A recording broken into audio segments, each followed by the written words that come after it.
A'udzubillahi minasyaitonirrajim. Bismillahirrahmanirrahim. Assalamualaikum warahmatullahi wabarakatuh. Allahumma sholli ala sayyidina Muhammadin abdika wa rasulika nabil ummi wa ala alihi wa sahbihi wa salim. Pemirsa Masyumi TV, kali ini kita akan mengulas tentang bagaimana sejarah kebesaran tasawuf. Jadi tasawuf ini adalah bagian dari dinul Islam. Sebagaimana din Islam ini ada 3 pilar. Ya, dalam hadis Jibril, maka kita bisa memahami bahwa suatu ketika Rasulullah SAW didatangi oleh malaikat Jibril yang berwujud menjadi manusia, maka dia ditanyakan apa itu iman, apa itu Islam, dan apa itu ihsan. Iman itu adalah rukun iman, tauhid, akidah. Kemudian Islam itu adalah syariat.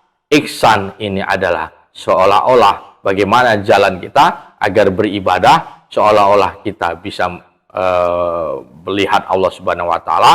Jikapun kita tidak bisa merasakan kehadiran Allah Subhanahu wa taala, maka kita harus bisa merasakan seolah-olah Allah Subhanahu wa taala hadir di hadapan kita.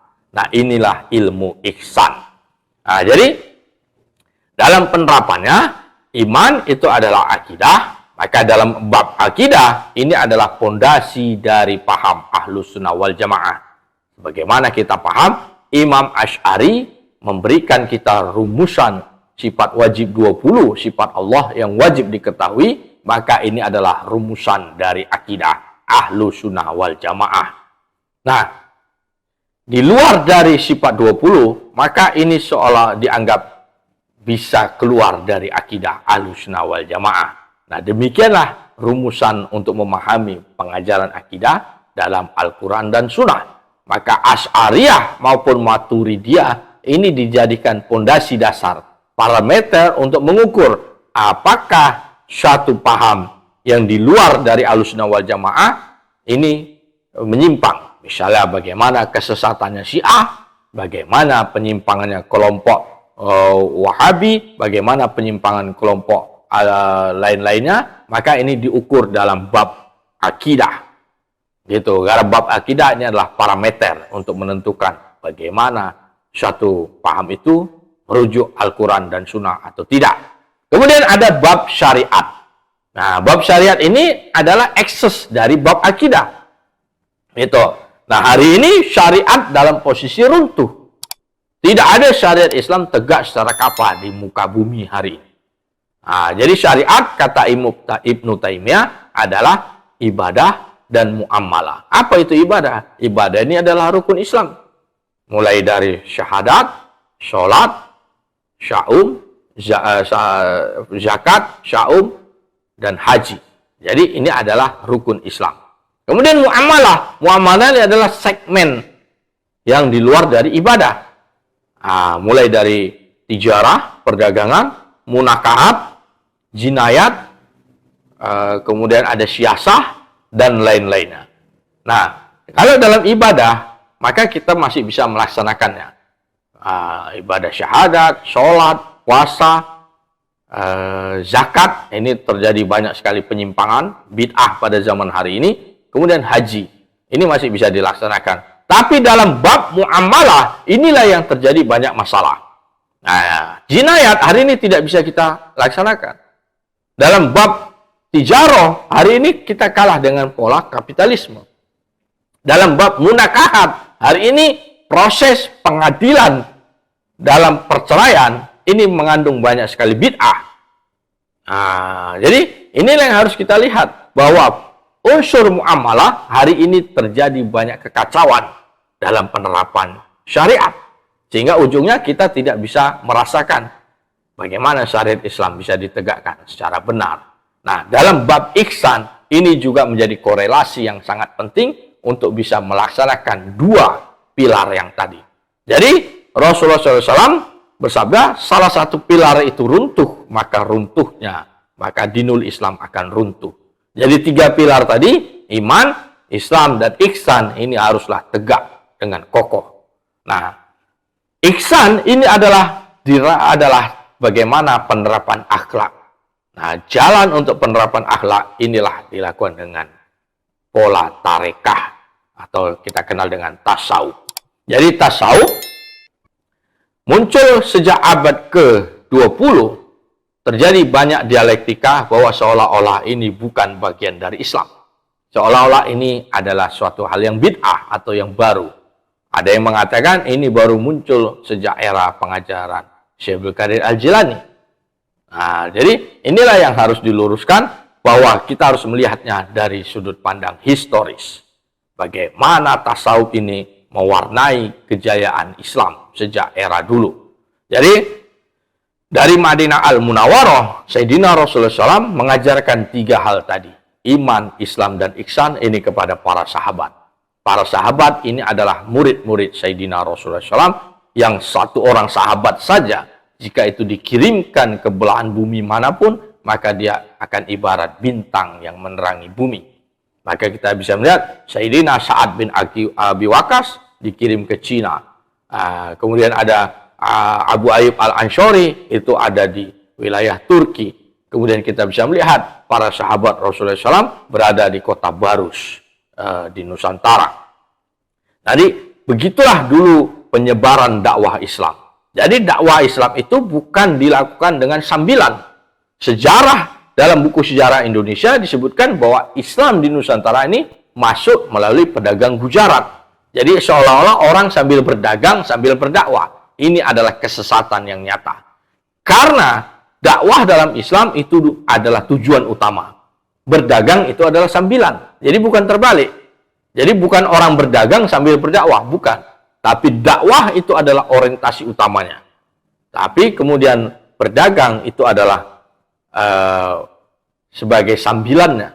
Jadi begitulah Islam diterapkan. Nah, ketika zaman dulu, maka pada abad pertengahan kita bisa melihat ada 5 kesultanan besar di dunia yang menjadi pondasi dan menguasai hampir sepertiga belahan dunia. Utsmaniyah, kemudian ada Kesultanan Aceh Darussalam, Kesultanan Mataram di Jawa, Kesultanan Mughul di anak benua India, dan Kesultanan Idrisyah di Maghribia. 5 kesultanan ini adalah para kesultanan yang kuat sekali, dan mereka menjadi pondasi tegaknya iman, Islam, dan ihsan. Nah, Utsmaniyah, maka ini didasari pendiriannya oleh para sufi. Bagaimana Syekh Muhyiddin Ibnu Arabi itu datang ke Turki dari Andalusia, kemudian berjumpa dengan Ertugrul Ghazi. Nah, dari situlah dia membimbing supaya para Turki untuk membangun wilayah kesultanan sendiri, yang ketika itu masih berada di wilayah Kesultanan Seljuk. Nah, yang diajarkan oleh Ibnu Arabi adalah bagaimana tasawuf. Nah, itulah yang diajarkan pada Ertugrul Ghazi, yang kemudian melahirkan anak namanya Osman Ghazi. Osman Ghazi ini adalah Sultan pertama Utsmaniyah, dan dia adalah murid dari Syekh Edabali.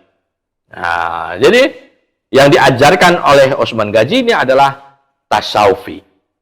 Sampai kemudian kita bisa melihat seluruh Sultan Utsmaniyah ini punya tarekat, termasuk Sultan Muhammad Al-Fatih yang sangat melegenda. Sultan Muhammad Al-Fatih memiliki guru mursyid yang namanya Syekh A'ak Syamsuddin, dari tarekat Medlevi. Maka kita bisa melihat tarekat Medlevi sangat populer di wilayah Turki, yang dipopulerkan oleh Jalaluddin Rumi. Nah, kemudian sampai kemudian Sultan terakhir Abdul Hamid II ini juga memiliki tarekah yang kemudian memiliki zawiyah di wilayah Uskudar, Turki. Jadi maknanya adalah Utsmaniyah itu adalah berisi bagaimana kehidupan Islam yang di dalamnya ada tasawuf. Maka kita bisa melihat bagaimana kedigdayaan Utsmaniyah, tarekat pasukan Yanisaris ketika itu adalah tarekat Bektasi, yang kemudian diisukan itu sebagai Syiah, padahal bukan Syiah. Nah, jadi peranan tarekah-tarekah inilah yang mewarnai kebesaran Utsmaniyah. Nah, begitu juga di wilayah Nusantara, Kesultanan Aceh Darussalam, maka ini tidak bisa lepas dari pengajaran tasawufi. Tarekat di sana sangat hidup. Kemudian di Kesultanan Mataram, bagaimana Sultan Agung dibesarkan dengan ajaran tasawuf. Kemudian di Sultanan Cirebon dan para sultan-sultan lainnya, maka ini sangat populer dengan pengajaran-pengajaran tasawuf. Jadi kitab Martabat 7 Syataria inilah yang menjadi pondasi dasar perang dari pasukan Diponegoro yang merupakan mursyid tarekat Syataria bersama dengan Syekh Sentot Alibasa dan dan para mursyid yang lainnya. Nah, dari sini maka melihat bagaimana peranan tarekah itu melakukan perjuangan melawan kolonialisme ketika itu. Nah, kita lihat bagaimana sejarah di Kesultanan Banten, maka orang-orang tasawuflah yang melakukan perlawanan jihad kital kepada Hindia Belanda ketika Kesultanan Banten itu dibubarkan. Maka tarekat Naqsyabandiyah itu melancarkan peperangan, maka dikenal dengan peristiwa Geger Cilegon. Jadi perang Diponegoro ini adalah perang yang diinisiasi oleh kaum tarekah Syataria, kemudian bersamaan juga dengan perang Sabil di Aceh. Maka ketika itu para muhibin tarekah Syataria itulah yang melancarkan peperangan. Nah, ini menunjukkan bagaimana sejarah tasawuf itu sangat berperan besar di wilayah Nusantara dan bagaimana kebesaran Islam di Nusantara dan dunia. Termasuk juga di Kesultanan Mogul di anak benua India, bagaimana tasawuf begitu mewarnai. Jadi hal ini menunjukkan bahwa tasawuf tidak bisa dipisahkan dari dinul Islam. Dia bukanlah bid'ah, melainkan isu bid'ah ini baru dikembuskan pasca pembubaran Daulah Utsmaniyah dan sebelum pembubaran Daulah Utsmaniyah. Jadi era Tanzimat tahun 1840, maka itulah isu bahwa Sultan Utsmaniyah memiliki akidah yang sesat mulai dilancarkan. Maka dengan seolah-olah Sultan Utsmani memiliki akidah yang sesat, maka itu berhak untuk dijatuhkan. Maka para pemberontaknya bukan dikategorikan bugot atau pemberontak. Maka jalan untuk menjatuhkan itu adalah menyerang akidah para sufi, para tasawufi. Nah, dari situ kita bisa melihat faktanya mengapa para kufar dan internal dari Islam begitu gegabah untuk membubarkan Daulah Utsmaniyah. Maka dampaknya adalah Islam kehilangan syariat dan fondasi iman menjadi runtuh. Tanpa kesultanan, maka kita tidak bisa memiliki yang namanya wujud penerapan dinul Islam secara kafah. Nah, jadi bagaimana Utsmaniyah dijalankan, bagaimana Kesultanan Aceh Darussalam dijalankan, bagaimana Kesultanan Mataram dijalankan, ini mewujudkan bahwa tasawuf itu kental dengan kehidupan umat Islam sejak dulu. Nah, jadi ini mudah-mudahan bisa menjadi penggambaran buat kita semua bahwa pentingnya ihsan. Ilmu ihsan ini harus kembali untuk melengkapi dari pilar syariat dan pilar akidah. Nah, maka tasawuf ini adalah pengajaran yang memiliki bersumber dari Sayyidina Rasulullah SAW, karena dengan kekuatan zikirlah para kafir itu mengalami ketakutan kepada umat Islam. Ketika tasawuf dibubarkan atau difitnah dan dijauhkan dari umat, maka umat Islam tidak lagi memiliki kekuatan zikir. Maka ketakutan para kufar kepada umat Islam itu menjadi berkurang. Maka dengan demikian kita harus kembali untuk melaksanakan laku zikir dan laku fikir sebagaimana ajaran Sayyidina Rasulullah SAW. Demikian yang bisa Al-Fakir sampaikan. Ihdinas siratal mustaqim. Assalamualaikum warahmatullahi wabarakatuh.